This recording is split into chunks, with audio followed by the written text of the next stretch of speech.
Anjana classes. एक बार फिर मैं हाजिर हूँ आपके सामने एक नए वीडियो के साथ। आज हम पढ़ेंगे कक्षा 10 की पाठ्यपुस्तक स्पर्श से पाठ 9 रविंद्रनाथ ठाकुर द्वारा रचित आत्मत्राण। तो आत्मत्राण पढ़ने और समझने और उसके शब्दार्थ को समझने से पहले हम थोड़ी सी जानकारी रविंद्रनाथ ठाकुर के बारे में ले लेते हैं। तो चलिए उनके जीवन पर थोड़ी सी प्रकाश डाली जाए। तो आइए, विश्व गुरु रविंद्रनाथ ठाकुर, जिनको रविंद्रनाथ टैगोर के नाम से जाना जाता है, उन्हें कौन नहीं जानता है ना।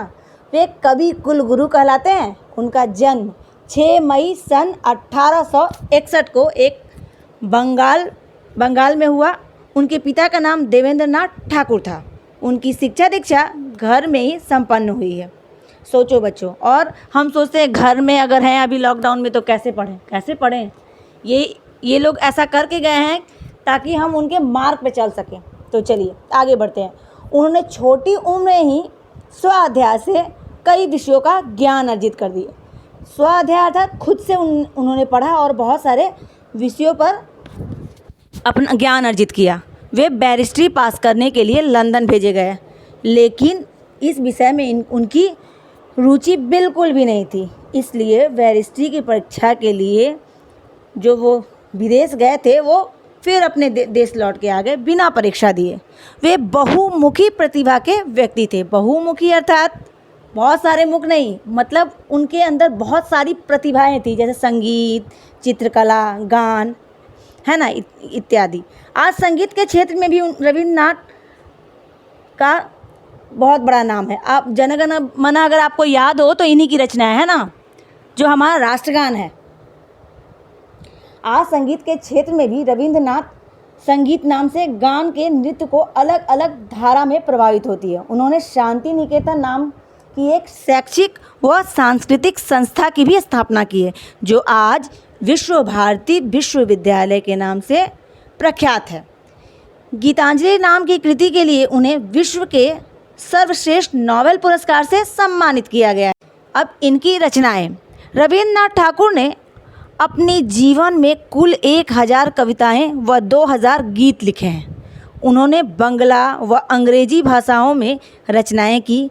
उनकी प्रमुख कृतियां हैं नैवेद्य, पूर्वी, बलाका, क्षणिका, चित्र और साध्य गीत, काबुली वाला और सैकड़ों अन्य कहानियाँ, गोरा, घरे वायरे और रविंद्र के निबंध इनके उपन्यास हैं।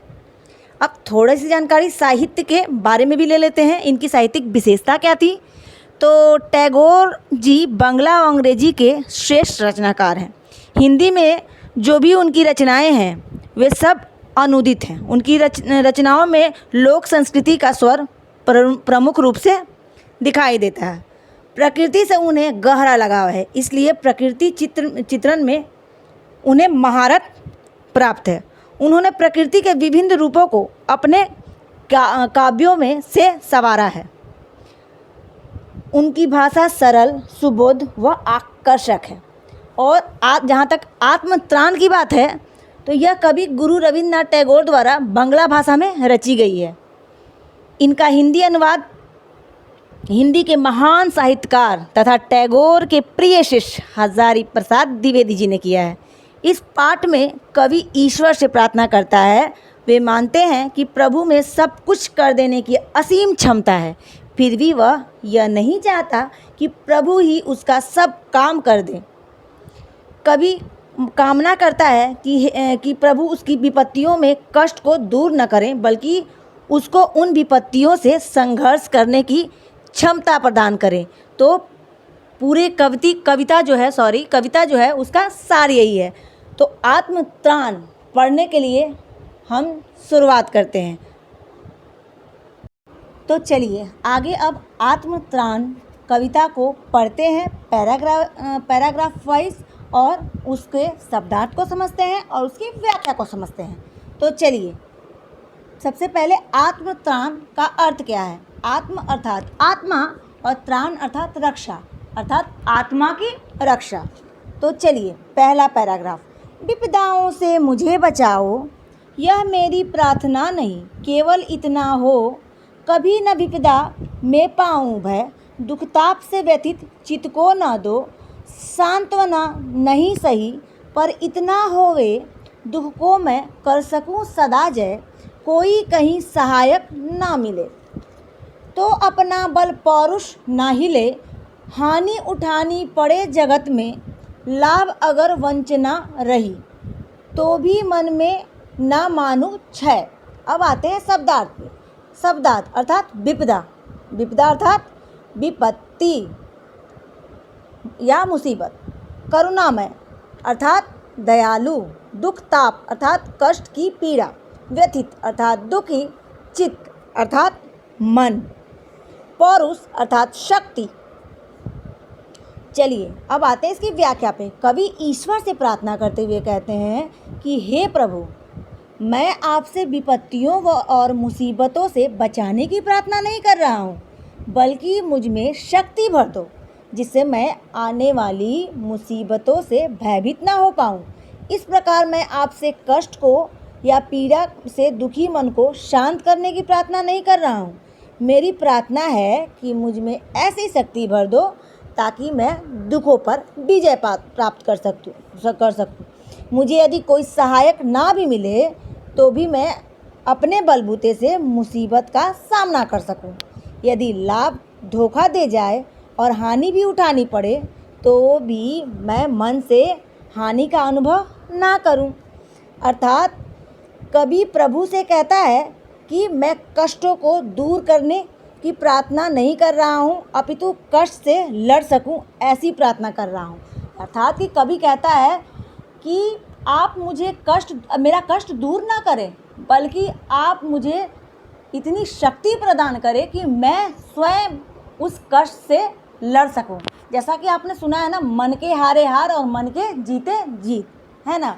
तो चलिए अब दूसरा पैराग्राफ पढ़ते हैं। मेरी त्राण करो अनुदित तुम, यह मेरी प्रार्थना नहीं, बस इतना होवे तरने की हो शक्ति अनामय।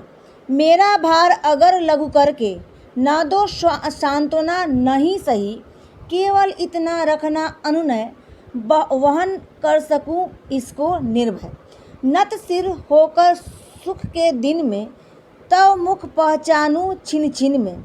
दुख रात्रि में करे वंचना मेरी, जिस दिन निखिल सही उस दिन ऐसा हो करुणामय। तुम पर करूँ नहीं कुछ संशय। अब आते हैं शब्दार्थ पे। त्राण अर्थात रक्षा। अनुदिन अर्थात प्रतिदिन। अनामय अर्थात स्वस्थ या रोग रहित। लघु अर्थात छोटा। सांत्वना अर्थात ढाढ़स या तसल्ली। अब आते हैं वंचना, धोखा देना या छल करना। निखिल अर्थात संपूर्ण। संशय अर्थात संदेह। अब आते हैं इसके शब्दार्थ पे, व्याख्या पे।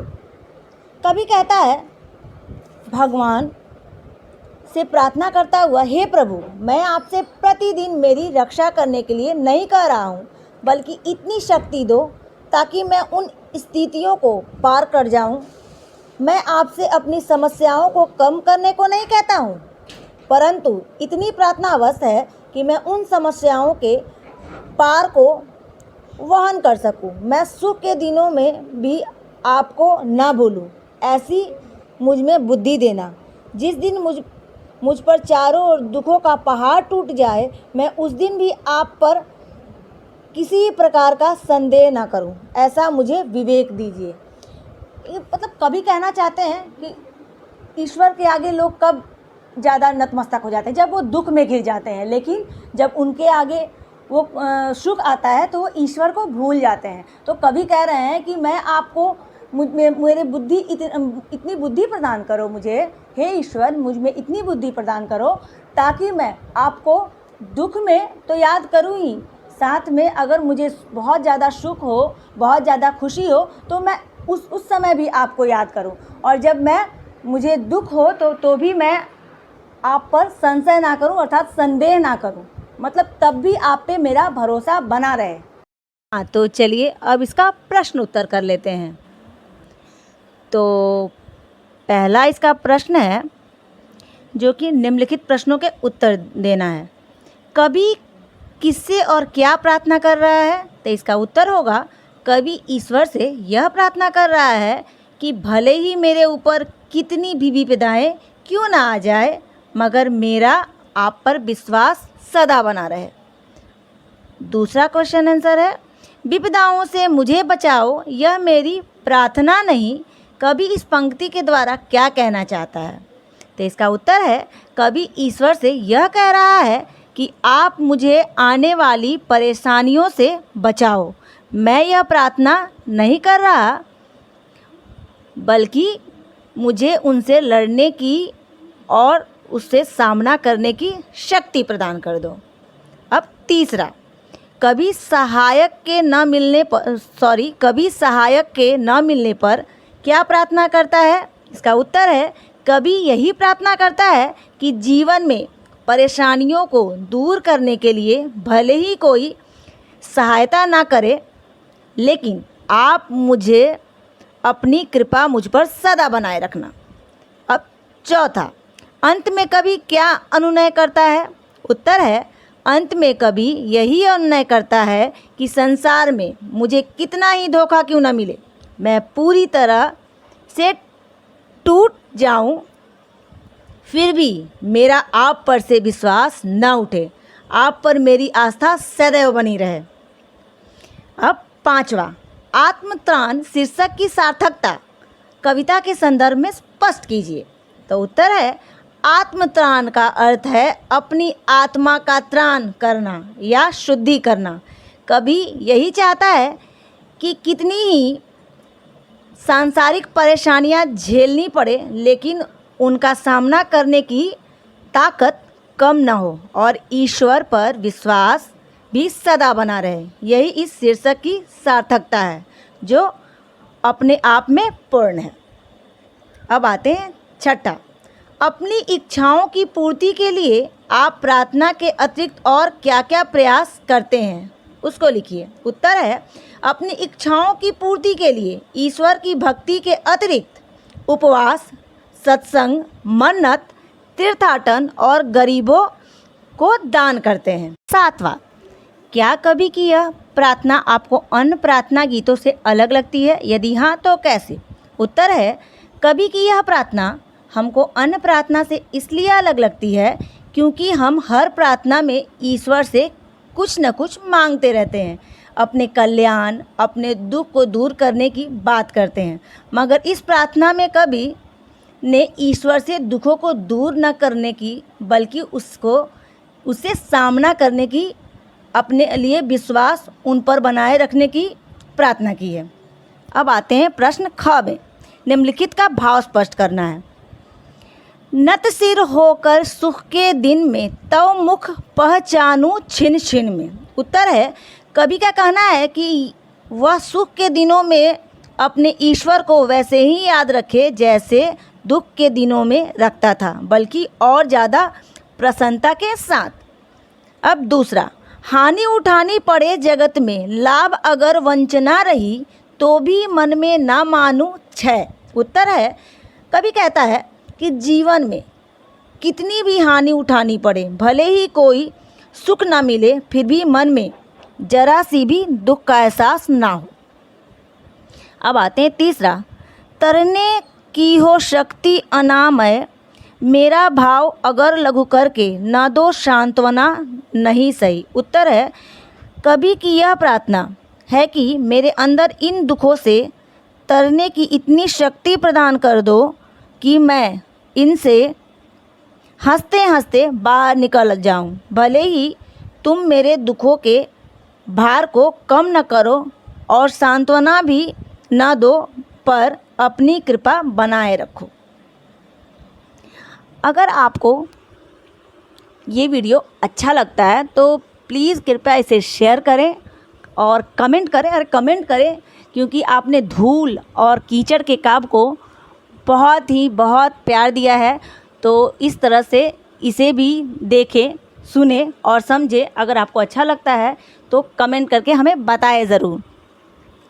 तो thank you for watching my video.